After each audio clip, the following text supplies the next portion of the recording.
Good morning. तो इस video में हम लोग पूरे इनऑर्गेनिक केमिस्ट्री में जितना रिएक्शन है उसको देखेंगे और समझेंगे। पहला रिएक्शन है मैग्नीशियम रिबन इन एयर। मतलब जब क्या होता है, जब मैग्नीशियम रिबन होती है उसको एयर में जलाया जाता है। हीट लिख सकते हैं यहाँ पे, एयर में जलाने पे ही ये रिएक्शन होता है। तो क्या होता है, 2 Mg O2 ऑक्सीजन की उपस्थिति में हीट किया जाता है।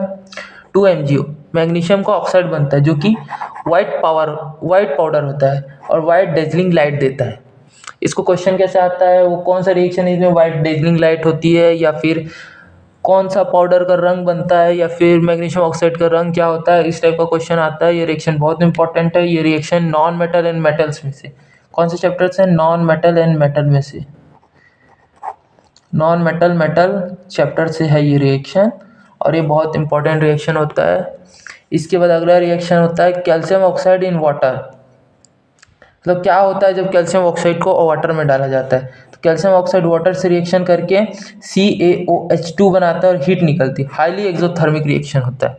ये रिएक्शन जो हाईली एक्सोथर्मिक होता है ये भी इंपॉर्टेंट रिएक्शन है। उसके बाद थर्ड रिएक्शन फोटोसिंथेसिस है, जो कि बायो वाले पार्ट से आता है, जिसमें 6CO2 6H2O से सनलाइट में और क्लोरोफिल की उपस्थिति में रिएक्शन करके ग्लूकोज बनाता है और ऑक्सीजन देता है। यही फोटोसिंथेसिस, मतलब जब एक्सप्लेन करेंगे फोटोसिंथेसिस क्या है या कहीं पूछ दिया तो रिएक्शन लिखने के काम आता है।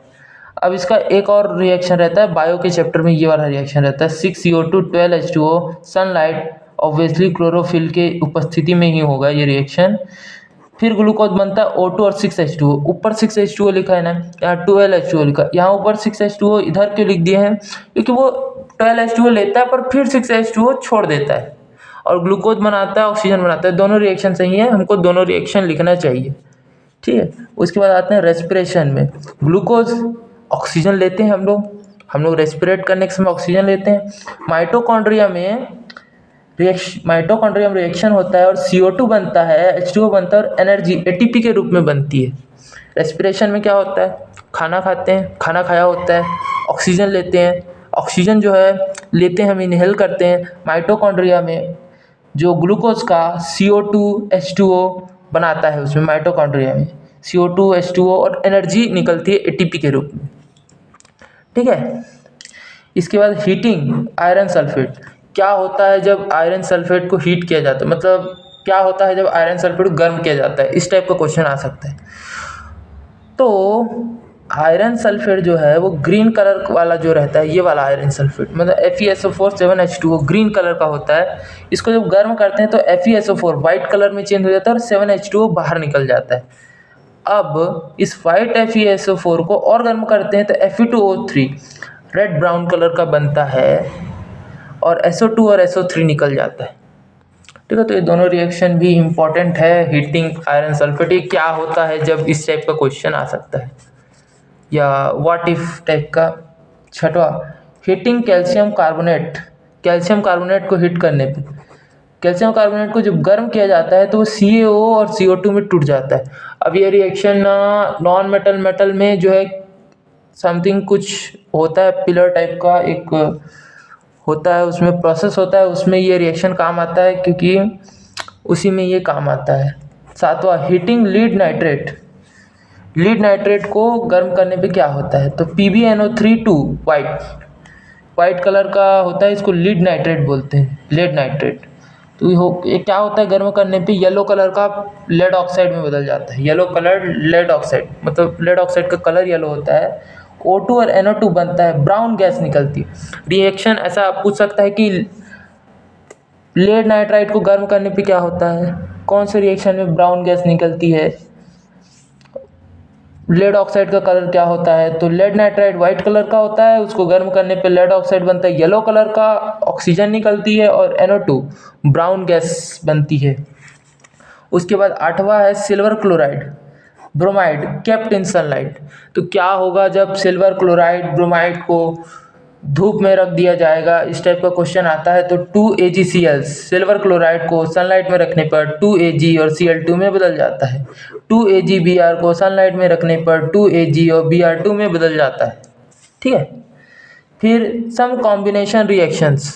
कुछ कॉम्बिनेशन रिएक्शन है, जनरल है। C+O2 CO2 2H2 + O2 2H2O H2Cl2 UV race की उपस्थिति 2HCl CH2O2 CH3OH। मतलब कॉम्बिनेशन रिएक्शन बताए कि जब दो या दो से अधिक क्या बोलते हैं अपना रिएक्टेंट मिलके एक प्रोडक्ट बना देते हैं तो इसको कॉम्बिनेशन रिएक्शन बोलते हैं। उसके बाद 10वां some displacement reactions, ZnS4 2Na Na2SO4 Zn। ठीक है, अब इसमें तो ZnSO4 भी वाइट होता है, Na2SO4 भी वाइट होता है, कोई कलर चेंज नहीं देखने को मिलता। पर CuSO4 ब्लू होता है, Fe से रिएक्शन करता है, FeSO4 ग्रीन होता है और Cu बनता है। ये एग्जाम्पल इसलिए ज़रूरी है क्योंकि ब्लू CSO4 को Fe से अभिक्रिया कराते हैं तो जो पूछ सकता है कि जो FeSO4 बनता है वो कौन से कलर का होता है, तो वो ग्रीन कलर का होता है। और इसमें क्या होता है, जो हाई मतलब क्या बोल सकते हैं उसको, डिस्प्लेस कर देता है, जो क्या बोलते हैं यार उसको, हाई रिएक्टिव जो मेटल होता है वो लो रिएक्टिव मेटल को डिस्प्लेस कर देता है, तो इसी को डिस्प्लेसमेंट रिएक्शन बोलते हैं। जैसे कि यहाँ पे Na जो है वो हाईली रिएक्टिव है Zn से, तो वो Zn को हटा देता है और Na2SO4 बना लेता है। Fe जो है हाईली रिएक्टिव है Cu से, तो FeSO4 बना लेती है और Cu को निकाल देती है। उसके बाद डबल डिस्प्लेसमेंट रिएक्शन। अब ये रिएक्शन थोड़ा अजीब है, इसको याद करना पड़ता है। Na2SO4 BaCl2 से अभिक्रिया करके BaSO4 वाइट प्रेसिपिटेट देती है और 2NaCl बनाती है।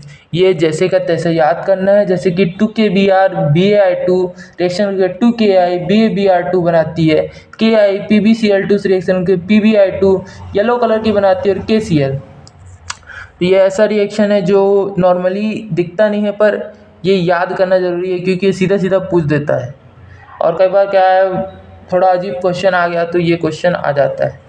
उसके बाद heating copper in air and obtaining copper back, मतलब क्या होता है जब कॉपर को एयर में गर्म किया जाता है और कॉपर को वापस कैसे पाया जाए। अगर मतलब कॉपर ऑक्साइड से, तो कॉपर को जब ऑक्सीजन की उपस्थिति में हीट करते हैं तो बनता है कॉपर ऑक्साइड ब्लैक कलर का, मतलब वही ऊपर की लेयर ब्लैक हो जाती है। उसके बाद कॉपर ऑक्साइड जो है उसको H2 से अभिक्रिया कराते हैं तो Cu और H2O बन जाता है। तो इस तरीके से अपन कॉपर को बैक कर सकते हैं, वापस पा सकते हैं कॉपर ऑक्साइड से। इसके बाद अगला रिएक्शन है carbon dioxide with lime water. Carbon dioxide lime water, यहाँ H2O नहीं लिखा है पर लाइम वाटर है। CO2 और CaOH2 से अभिक्रिया CaCO3 मिल्की हो जाती है और H2 बन जाती है। ये एसिड बेस एंड सॉल्ट्स का रिएक्शन है कि कार्बन डाइऑक्साइड को जब लाइम वाटर से रिएक्शन करना, मतलब कार्बन डाइऑक्साइड का टेस्ट है ये कि कार्बन डाइऑक्साइड निकल रहा है, उसको लाइम वाटर से रिएक्शन कराते हैं तो मिल्की हो जाता है, क्योंकि CaCO3 को वाइट प्रेसिपिटेट बन जाता है और मिल्की हो जाता है। अब जब कार्बन डाइऑक्साइड एक्सेस में हो जाए, एक्सेस में डाल दिया जाए, तो CaCO3 H2O पहले से रहता ही है, CO2 एक्सेस में डाल दिए तो CaSCO3 sodium soluble in water colourless, मतलब सॉरी CaCO3 को जब H2O तो पहले से ही है, CO2 जब एक्सेस में कर दिया जाता है ना तो CaSCO3 2 बन जाता है, ये जो दिख रहा है वो, और ये सॉल्युबल इन वाटर होता है तो वाइट जो प्रेसिपिटेट बना था ना वो कलरलेस हो जाता है, क्योंकि सॉल्युबल होता है तो सॉल्यूशन मिल जाता है तो वो दिखता नहीं है तो कलरलेस हो जाता है। तो ये जो है वो CO2 का टेस्ट है acid and base and salts में कि CO2 निकल रहा है कैसे पता करें, तो उसके लिए ये काम आता है। उसके बाद acids with metal carbonate and bicarbonate. Acid जो है वो मेटल कार्बोनेट या हाइड्रोजन कार्बोनेट है तो उसके साथ सॉल्ट H2 और CO2 देगा, इसका कोई एक्सेप्शन नहीं है, H2 और CO2 हर बार निकलता है। सॉल्ट बनता है और H2 और CO2 निकलता है, जैसे कि HCl CaCO3। करना क्या हमको, पहले H2O निकालना है और CO2 निकालना है। तो CO2 निकल गया, यानी एक ऑक्सीजन बचा, H2O निकालना है, इधर से 2 बैलेंस करके 2H और ये ऑक्सीजन गया, अब बच क्या गया Ca और Cl। अब Ca जो है वो 2+ होता है, Cl जो है सिंगल चार्ज होता है, तो CaCl2 हो जाएगा। ऐसे बनाना होता है कि H2O और CO2 तो हर बार निकलता ही है। उसके बाद आ जाते हैं acids with metal. Acid metal से रिएक्शन के सॉल्ट और H2 गैस देती है, एक्सेप्ट CuPtAu, ये सब एक्सेप्शन है। CuPtAu जो है वो एक्सेप्शन है इस रिएक्शन का कि एसिड मेटल से रिएक्ट करके सॉल्ट और H2 ही देगी। जैसे कि एक एग्जांपल H2SO4 एसिड है, Zn मेटल है, ZnSO4 बना लेता है और H2 गैस दे देता है। अब नाइट्रिक एसिड्स विद मेथल, अब नाइट्रिक एसिड जो है उसमें केस थोड़ा बदल जाता है। नाइट्रिक एसिड जो होता है ना वो बहुत अच्छा ऑक्सीडाइजिंग एजेंट होता है। इस कारण HNO3 मेटल से रिएक्शन करके, मतलब नाइट्रिक एसिड यानी कि HNO3 जो है वो अच्छा ऑक्सीडाइजिंग एजेंट होता है। इस कारण HNO3 जो होता है ना हमेशा मेटल से रिएक्शन कर, मतलब मोस्टली मेटल से रिएक्शन करके सॉल्ट और H2O देता है। पहले H2 दे रहा था बाकी सब, पर नाइट्रिक एसिड ऐसा होता है जो सॉल्ट और H2O देता है। सॉल्ट और हाइड्रोजन गैस नहीं देता, सॉल्ट और H2O देता है nitric acid, except Mg and Mn। मतलब एक्सेप्शन में भी एक्सेप्शन है, पर HNO3 जब Mg और Mn के साथ होता है, Mn मेटल के साथ, तो वो H2 देता है। यानी कि नॉर्मली जो है मेटल जो है वो एसिड से रिएक्शन करके सॉल्ट और H2 देता है। क्लियर। सेकंड जो है वो कि नाइट्रिक एसिड जो अच्छा ऑक्सीडाइजिंग एजेंट होने के कारण वो मेटल से रिएक्शन करके सॉल्ट और H2O देता है, H2 नहीं देता, H2O देता है। उसके बाद इसमें एक्सेप्शन ये है कि Mg और Mn जो मेटल है उसके साथ HNO3 सॉल्ट और H2 ही देता है, H2O नहीं देता। अब जिंक विथ NOH, जिंक जो है वो NOH से रिएक्शन करके Na2ZnO2 H2 बनाता है, सोडियम जिंकेट बनाता है। अब ये क्यों जरूरी है, ये जो है अजीब सा इक्वेशन है और ये सीधा सीधा पूछ देता है कि क्या बनेगा, तो सोडियम जिंकेट बनता है और इसको याद करना जरूरी है। सेम ऐसा ही टाइप का Al विथ NOH है, Al NOH से NaLO2 और H2 बनाता है, सोडियम एल्यूमिनेट बनाता है। तो ये दोनों रिएक्शन ऐसा रिएक्शन है जो याद करने में कठिन है, तो इसको याद करना जरूरी है। उसके बाद acid with basis neutralisation reaction, acid with basis, acid और बेस मिलके सॉल्ट और H2O बनाती है। हाँ, तो एसिड और बेस मिलके हमेशा सॉल्ट और H2O बनाती है। जैसे कि HCl है हमारा, NOH है, NaCl बनाया, H2O बनाया, मैंने NaCl सॉल्ट बना दिया, ये अपना एसिड, ये अपना बेस, अपना बनाया NaCl सॉल्ट और H2O। ठीक है, पर स्ट्रॉन्ग एसिड और स्ट्रॉन्ग बेस मिलके हमेशा न्यूट्रल सॉल्ट बनाता है और H2O बनाता है। यानी कि स्ट्रॉन्ग एसिड है HCl, स्ट्रॉन्ग बेस है NaOH, बनाएगा न्यूट्रल सॉल्ट NaCl और H2O देगा। पर इसमें भी बहुत सारे केस हैं, जैसे कि स्ट्रॉन्ग एसिड है पर वीक बेस है तो एसिडिक सॉल्ट बनता है और H2O निकलती है। मतलब strong acid, weak base, acidic salt, H2O। Example HCl strong acid as always, AlOH3 जो है वो वीक बेस होता है, AlOH3 वीक बेस होता है। AlCl3 एक ऐसा सॉल्ट होता है जो एसिडिक होता है और H2O बनेगी। वैसे अगर वीक एसिड है, स्ट्रॉन्ग बेस है तो बेसिक सॉल्ट बनता है और H2O बनता है। जैसे कि weak acid CH3COH, NaOH strong base होता है, CH3CONA सोडियम एथोनेट बनता है और H2O बनती है एथोनेट ETHANOATE, ऐसा एथोनेट, CH3CO- ये जो बनता है ना वो होता है हमारा basic in nature, basic salt होता है। और ऊपर बताया एसिडिक सॉल्ट कैसे बनता है। और ये बेसिक सॉल्ट मतलब जो चीज़ वीक होगी ना उसके अपोजिट जो स्ट्रांग रहती है उसी टाइप का बनता है। जैसे स्ट्रांग एसिड है तो एसिडिक सॉल्ट बनेगा, स्ट्रांग बेस है तो बेसिक सॉल्ट बनेगा। इसके बाद है क्लोरो एल्कलाई प्रोसेस। NaCl और H2O का मिक्स को बताया था ब्राइन सॉल्यूशन बोलते हैं। NaCl और H2O के मिक्स को क्या बोलते हैं? Brine solution. ब्राइन सॉल्यूशन क्या है ये भी मोस्ट पूछ सकता है, ब्राइन सॉल्यूशन क्या है करके। ये ऑप्शन पूछ सकता है which of the following is brine solution, तो NaCl और H2O के मिक्स को ब्राइन सॉल्यूशन बोलते हैं। जब NaCl और H2O के मिक्स यानी ब्राइन सॉल्यूशन से इलेक्ट्रिसिटी पास कराई जाती है तो NaOH बनता है और कैथोड पे H2 निकलता है और Cl2 लिखता है एनोड पे।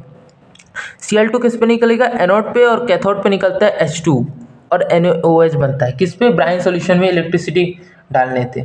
Next is formation of chloride of lime. Formation of chloride of lime मतलब ब्लीचिंग पाउडर का निर्माण, उसी को formation of chloride of lime बोलते हैं। तो क्या होता है? CaOH2 लाइम वाटर, उसमें से जब क्लोरीन गुजारी जाती है तो CaOCl2 कैल्शियम ऑक्सीक्लोराइड बन जाता है और वाटर निकलती है। यही फॉर्मेशन है ब्लीचिंग पाउडर का। अब इसके बाद फॉर्मेशन ऑफ बेकिंग सोडा, ये सब डिटेल में एसिड बेस एंड सॉल्ट्स में समझाया है, उसके बाद उसका यूजेज भी समझाया है तो देख सकते हैं। उसके बाद formation of baking soda of and washing soda, Solvay process बोलते हैं। बेकिंग सोडा और वॉशिंग सोडा के निर्माण को सॉल्वे प्रोसेस बोलते हैं। पूछ सकता है सॉल्वे प्रोसेस क्या है, तो बेकिंग सोडा और वॉशिंग सोडा के निर्माण को सॉल्वे प्रोसेस बोलते हैं। तो कैसे बनता है, फर्स्ट NaCl, H2O, CO2 और NH3, यानी कि ये तो हो गया अपना ब्राइन सोल्यूशन।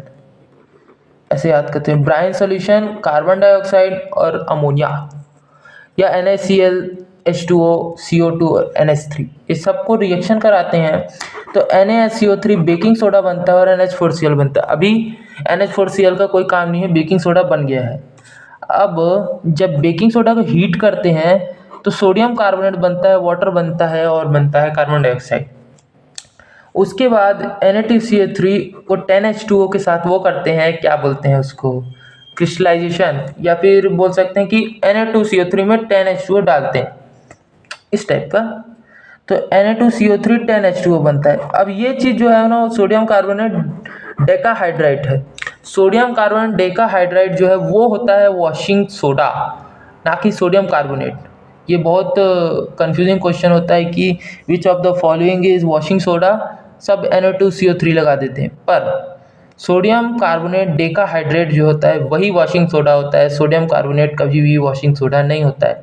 इसका महत्व है 10H2O का, वो एसिड बेस एंड सॉल्ट्स वाले चैप्टर में पढ़ाया है। सोडियम कार्बोनेट डेकाहाइड्रेट जो होता है वही होता है washing soda, Na2CO3 washing soda नहीं होता है। उसके बाद प्लास्टर ऑफ पेरिस, तो CaSO4 2H2O जिप्सम, उसको हीट करते हैं 373 केल्विन में, 73 केल्विन, 373 केल्विन में। जब हीट करते हैं जिप्सम को तो CaSO4 1/2 H2O पॉप, यानी कि प्लास्टर ऑफ पेरिस में बदल जाता है और 3/2 H2O जो है ना वो निकल जाती है। 3/2 H2O जो है वो निकल जाती है। शायद एसिड बेस वाले चैप्टर में 1/2 लिख डाला हूँ तो वो 3/2 H2O है। CaSO4 1/2 H2O जो प्लास्टर ऑफ पेरिस बनती है वो अलग और 3/2 H2O निकल जाती है। यानी जिप्सम को जब हीट करते हैं 373 केल्विन में तो वो बना देता है हमारा प्लास्टर ऑफ पेरिस। तो प्लास्टर ऑफ पेरिस से वापस से जिप्सम प्राप्त करना है तो उसमें फिर से वाटर मिलाते हैं तो जिप्सम बन जाता है। अब क्या हो जब प्लास्टर ऑफ पेरिस को 373 केल्विन से ऊपर गर्म कर दे। अब ये क्वेश्चन तो आ जाता है कि प्लास्टर ऑफ पेरिस को 373 केल्विन से ऊपर गर्म करते हैं। मोस्टली लोग नहीं पढ़ते हैं ये वाला क्वेश्चन, पर जब जिप्सम को 373 केल्विन से ऊपर गर्म कर रहे हैं, जिप्सम को जब 373 केल्विन से ऊपर गर्म करते हैं तो CuSO4 बनता है और 2H2O, इसको डेड बर्न प्लास्टर कहते हैं। डेड बर्न प्लास्टर क्या है भी पूछ सकता है। बाकी जिप्सम को जब 373 केल्विन से ऊपर गर्म करते हैं ना तो डेड बर्न प्लास्टर बनता है, जो कि खराब हो गया है, बर्न हो चुका है। CaSO4 बन जाता है और 2H2O निकल जाता है। उसके बाद metals, non metals with oxygen, तो मेटल ऑक्सीजन से अभिक्रिया करके मेटल ऑक्साइड बेसिक बनाता है। NaO2 से अभिक्रिया Na2O बनाता है, Na2O H2O से अभिक्रिया NaOH बनाता है। नॉन मेटल्स O2 से अभिक्रिया करके नॉन मेटल ऑक्साइड्स बना देते हैं जो कि एसिडिक इन नेचर होते हैं, समटाइम्स न्यूट्रल भी हो सकते हैं जैसे कि CO और H2O। मतलब मेटल्स जो है वो ऑक्सीजन से अभिक्रिया करके मेटल ऑक्साइड बनाता है जो कि बेसिक नेचर का होता है। जैसे कि NaO2 से अभिक्रिया करके Na2O बना सकता है, Na2O H2O से भी क्रिया करके NaOH बना सकता है। और नॉन मेटल्स जो है वो ऑक्सीजन से अभिक्रिया करके नॉन मेटल ऑक्साइड्स बनाती है। वो एसिडिक होते हैं नॉर्मली, पर समटाइम्स जो है वो न्यूट्रल हो सकते हैं, जैसे कि वाटर जो है वो हाइड्रोजन नॉन मेटल है, तब भी H2O जो है वो होता है हमारा, H2O हमारा होता है न्यूट्रल। तो कभी कभी न्यूट्रल भी हो सकते हैं। नॉर्मली नॉन मेटल्स जो है वो एसिडिक ऑक्साइड्स बनाते हैं। C+O2 CO2, एसिडिक होता है। CO2 + 2H2 H2CO3 कैसे पता करें? बोल सकते हैं ना CO2 एसिडिक है, कैसा पता करें? तो पानी में डालते हैं तो कार्बोनिक एसिड बन जाता है। कार्बोनिक एसिड बन रहा है मतलब क्या है कि वो एसिडिक है। उसके बाद आ गए रोस्टिंग। रोस्टिंग किसका? सल्फाइड का। तो इसमें क्या करते हैं, सल्फाइड को ऑक्सीजन की उपस्थिति में रोस्ट करते हैं तो बनता है ऑक्साइड्स SnO2, सॉरी ऑक्साइड्स बन जाते हैं, SO2 बनता है साथ में। तो सल्फाइड ZnS + O2, मतलब ZnS जो सल्फाइड्स है उसको हीट करते हैं तो बनता है ZnO ऑक्साइड्स और SO2। ये वाला रिएक्शन थोड़ा इंपॉर्टेंट है, इसको भी पढ़ सकते हैं। कैल्सिनेशन, ये सब नॉन मेटल मेटल का रिएक्शन होता है। कैल्सिनेशन, कार्बोनेट्स जो होते हैं उनको हीट किया जाता है अब्सेंस ऑफ O2 या लैक ऑफ O2 में। कार्बोनेट्स को हीट किया जाता है तो बन जाता है ऑक्साइड्स, जैसे कि ZnCO3 एक कार्बोनेट है, हीट किया जाता है ZnO ऑक्साइड बनता है और CO2 बनता है। थर्माइट रिएक्शन, थर्माइट रिएक्शन कुछ नहीं होता, Fe2O3 जो कि Al से अभिक्रिया करता है, Fe2O3 Al से अभिक्रिया करता है और Al2O3 बनाता है और FeL लिक्विड स्टेट में Fe बनाता है। Fe2O3 Al से अभिक्रिया करता है, इतना हाईली एक्सोथर्मिक रिएक्शन होता है कि Al2O3 तो बनता ही है, Fe जो है वो सॉलिड फॉर्म में नहीं बनता, वो लिक्विड फॉर्म मोल्टन फॉर्म में बनता है, मोल्टन रहता है वो। तो ये तो हो गया इनऑर्गेनिक का सब रिएक्शन ख़त्म हो गया, इम्पोर्टेंट रिएक्शन। तो थैंक यू फॉर वॉचिंग।